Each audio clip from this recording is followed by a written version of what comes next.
स्थापितं येन भूतले स्वयं रूपः कदा मह्यं ददाति स्वपदान्तिकं वन्देऽहं श्रीगुरौ श्रीयुतापदकमलं श्रीगुरुन् वैष्णवांश्च श्रीरूपं साग्रजातं सहगण रघुनाथान्वितं तं सजीवं साद्वैतं सावधूतं परिजनसहितं कृष्णचैतन्यदेवं श्रीराधाकृष्णपादान् सहगण ललिता श्रीविशाखान्वितांश्च हे कृष्ण करुणा सिंधु दीनबंधु जगतपते गोपेश गोपिकाकांत राधाकांत नमस्तुते तप्त कांचन गौरांगी राधे वृंदावनेश्वरी विश्वभानुसुते देवी प्रणमामि हरिप्रिये वाञ्छाकल्पतरुभ्यश्च कृपा सिन्धुभ्येव च पतितानां पावनेभ्यो वैष्णवेभ्यो नमो नमः। जय श्री कृष्ण चैतन्य प्रभु नित्यानंद श्री अद्वैत गदाधर शिवासादि गौर भक्तवृंद हरे कृष्णा कृष्ण कृष्णा हरे हरे हरे राम राम राम हरे हरे। नमो विष्णुपादाय कृष्णप्रेष्ठाय भूतले श्रीमते भक्ति वेदांत स्वामिन्निति नामिने नमस्ते सारस्वते देवे गौरवाणी प्रचारिणे निर्विशेष शून्यवादी पाश्चात्य देश तारिणे।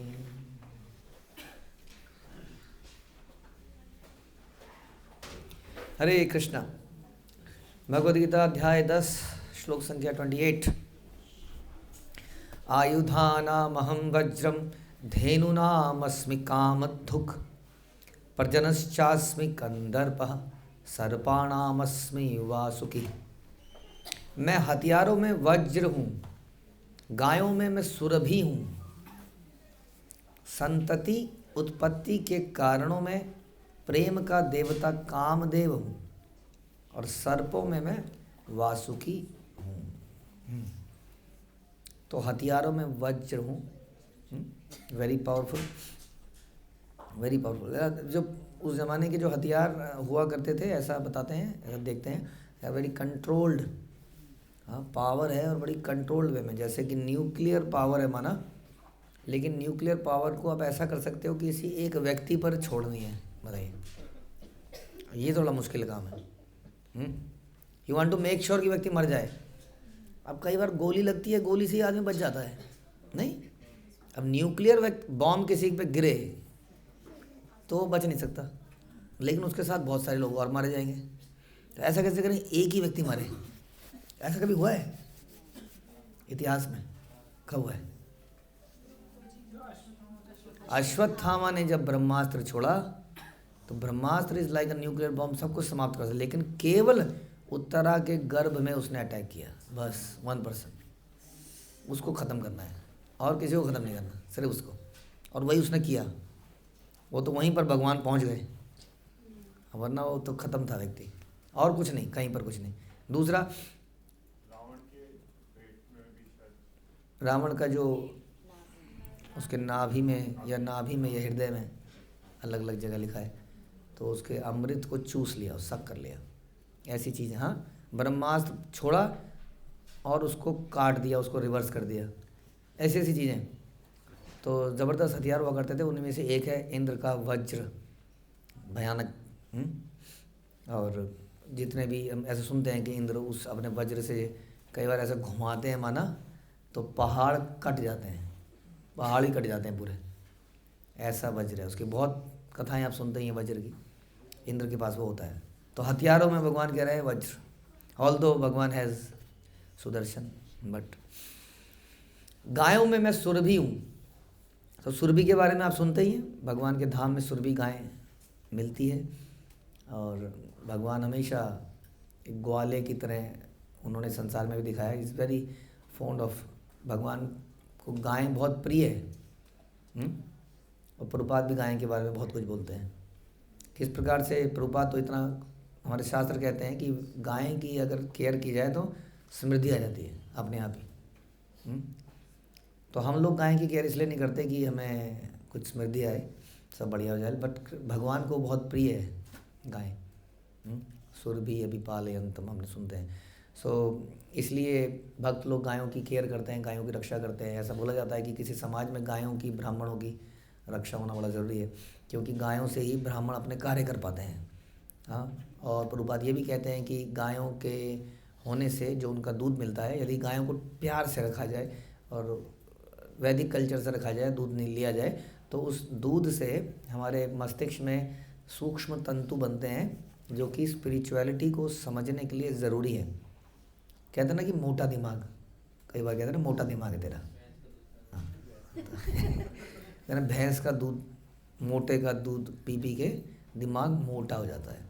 इसलिए प्रभुपाद कहते हैं सूक्ष्म तंतु, ऐसे तंतु जो स्पिरिचुअलिटी को समझ पाए, है ना, तो उस तरीके से। लेकिन वो भी इस तरीके से नहीं जिस तरीके से हम कर रहे हैं आज के डेट में। गाय का दूध है, गाय का दूध है, लोगों ने गाय का दूध कह के उसको 150 रुपये किलो, 200 रुपये किलो करके बेच रहे हैं। और जब कोई चीज़ इतनी महंगी हो जाती है तो क्या हो जाता है उसके बाद गाय को कौन छोड़ रहा है, उसके बाद तो चूस लेंगे उसके दूध को, उसके थन से। हाँ, चाहे उसके बाद जो भी हो, तो उसके बाद फिर और कई सारी गलत प्रैक्टिसेस चालू हो रही है, उसका शोषण हो रहा है काइंड ऑफ दूध के लिए भी।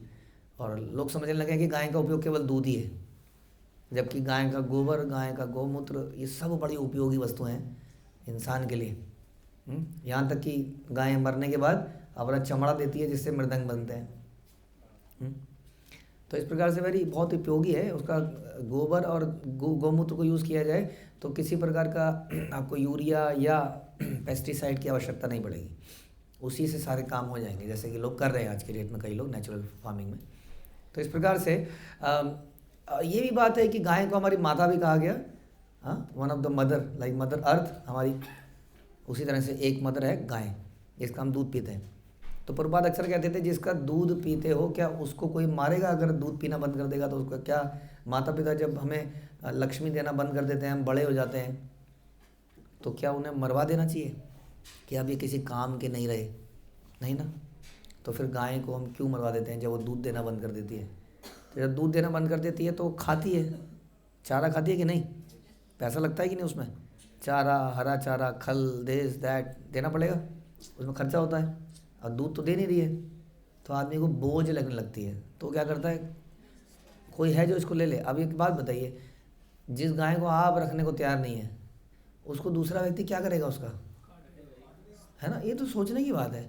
अगर मैंने तो नहीं काटी, हमने तो नहीं काटी, लेकिन आपने जब बेची तो सोचिए व्यक्ति करेगा क्या उसका काटने के अलावा?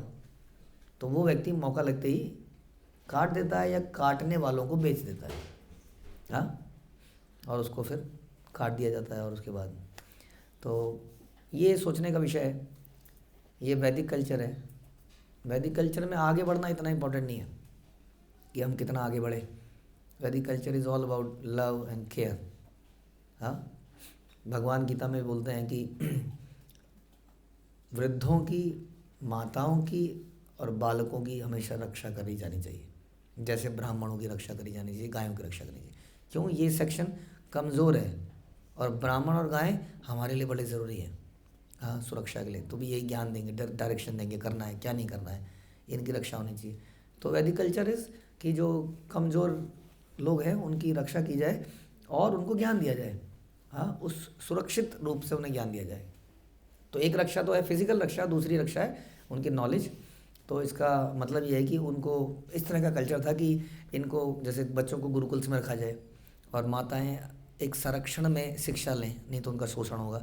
शिक्षा तो है ही, लेकिन संरक्षण के अंदर। तो इस प्रकार का कल्चर था जिसमें सुरक्षा, लव एंड केयर। लेकिन उसके विपरीत अब जो कल्चर है, तो कल्चर किसका है? देखिए क्या होता है कि आजकल के इंसानों में होड़ है एक आगे बढ़ने की। तो जब माना आपको क्लास में फर्स्ट आना है या आपको ऑफिस में टॉप पोजीशन पे आना है या वटेवर, तो उसके लिए आप बहुत मेहनत करते हैं, अपनी योग्यता अर्जित करते हैं, और माना आप फर्स्ट आ गए, अब क्या होगा बताइए?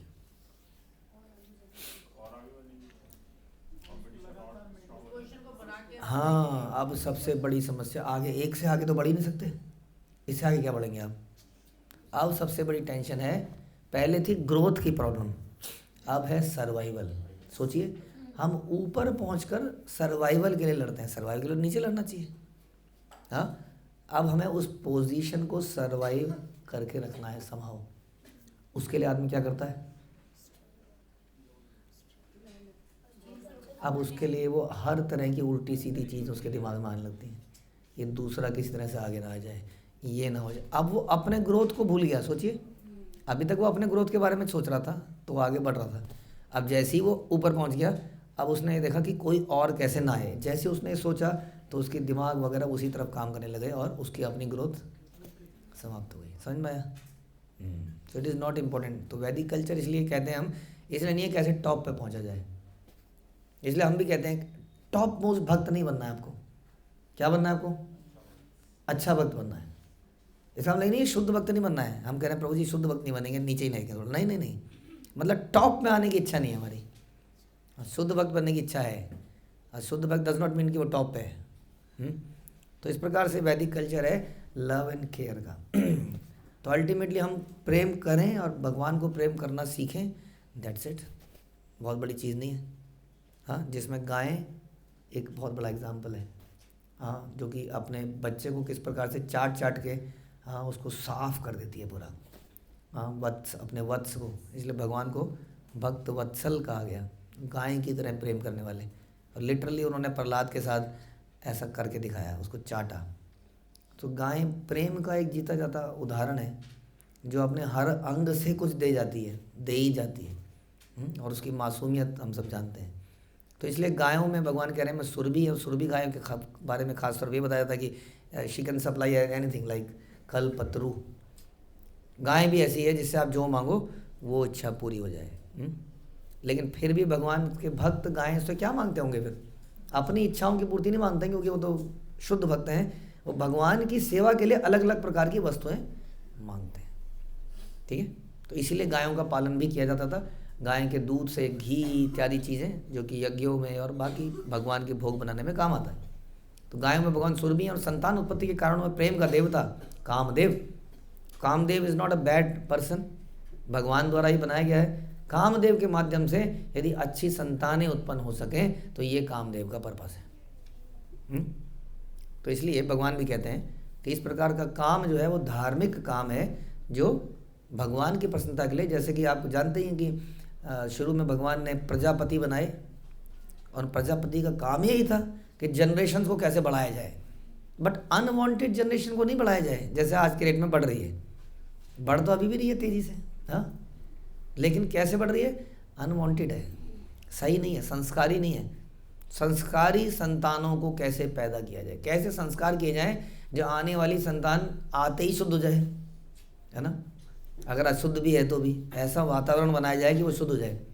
तो उसके लिए भगवान ने कई सारे प्रजापतियों को, इसमें कर्दम मुनि हैं आप जानते ही हैं, और न जाने कितने प्रजापति, दक्ष प्रजापति इत्यादि, इन सबको कार्य दिया गया कि आप इसको करिए। इसका मतलब ये बुरा कार्य नहीं है, तो खुद भगवान द्वारा ही बताया गया, आप जानते ही हैं।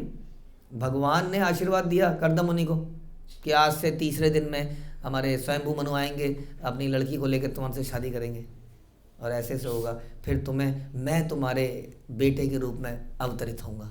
हाँ, तो ये बच्चा है, परिवार वगैरह, ये ऐसा नहीं है भक्ति के अगेंस्ट में कोई चीज़ है। हाँ, ये बुरी चीज़ है। हाँ, केवल ब्रह्मचारी बनना चाहिए, ब्रह्मचारी बनिए या गृहस्थ बनिए, बट सदा हरि का नाम भजिए, that is more important.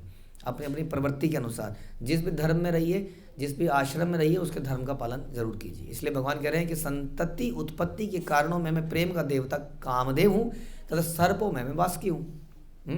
Vasuki normal सांप नहीं है। हाँ, नॉर्मल सांप को ऐसे खींचा जाए दो तरफ से तो उधर से फट के बेचारा एक हिस्सा इधर आ जाएगा, एक हिस्सा उधर आ जाएगा। नहीं, सांप को मारना हो तो क्या करते हैं लोग? बड़ा सिंपल भी है, अगर उसकी पूंछ पकड़ लो आप और पूंछ पकड़ के उसको ऐसे भी घुमा दो तो समाप्त हो जाता है। वो उसकी वो आइज़ वाइज वो सब तेज़ी से घुमा दो, जैसे कह रहे हैं झटका मार दो, ख़त्म है मामला, उससे भी ख़त्म हो जाता है। थोड़ा डर लगता है क्योंकि वो पलट के घूम के आ जाए। अब देखिए वासुकी के साथ क्या किया गया, सारे देवता इधर से खींच रहे हैं, सारे दैत्य उधर से खींच रहे हैं, और बीच में है पहाड़। सोचिए, कोई चिकना स्थान भी नहीं है, पहाड़ है, उसमें वो रगड़ रहा है, कचड़ कचड़। बताइए, सोचिए जरा, उसकी गर्दन पकड़ रखी है इधर से, उधर से उसकी पूंछ पकड़ रही है। अब जब इतना उसका दम घुट रहा है कि उसके अंदर से उसकी सारे जहर निकल रहा है गैस के रूप में, उस गैस से सारे दैत्य काले पड़ गए। इतनी उसमें से वो निकला, तो कोई आसान काम नहीं था।